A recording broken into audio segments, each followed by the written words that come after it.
आशिक पागल हो जाते हैं प्यार में और बाकी कसर पूरी हो जाती है इंतजार में।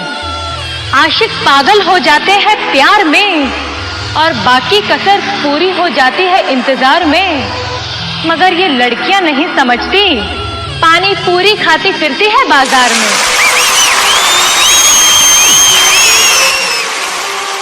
Presented by TikTok Music.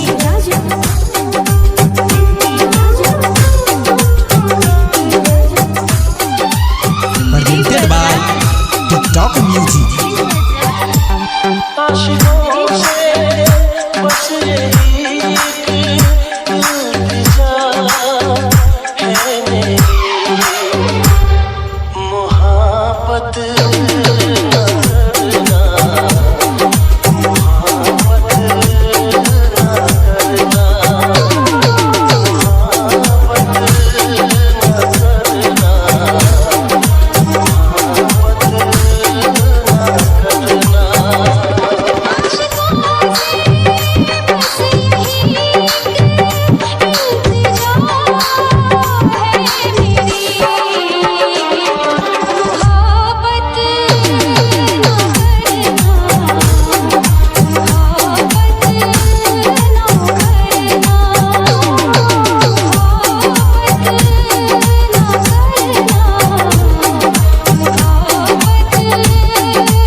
धोखा मिला जब प्यार में, जिंदगी में उदासी छा गई।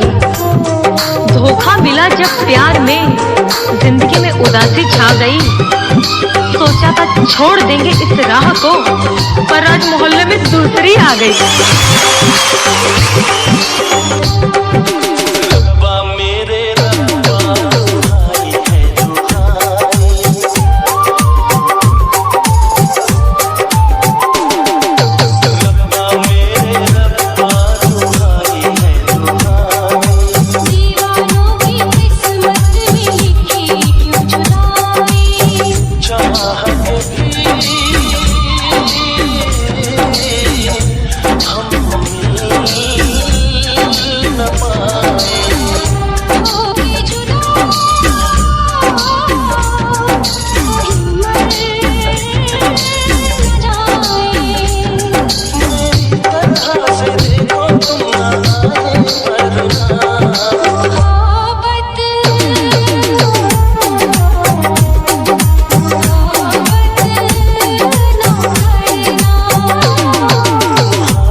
तेरे आने की खुशी ना तेरे जाने का गम, ना तेरे आने की खुशी ना तेरे जाने का गम।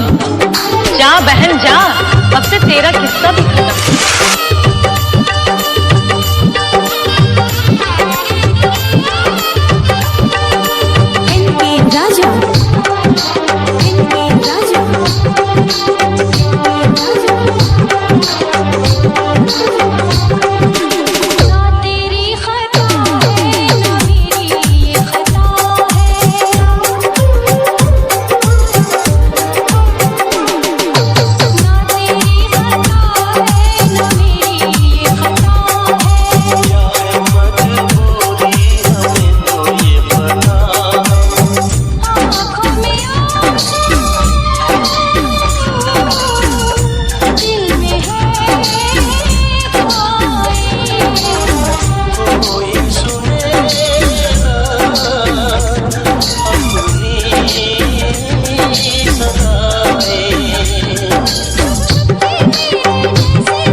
सुंदरी बाजार सुंदरी बाजार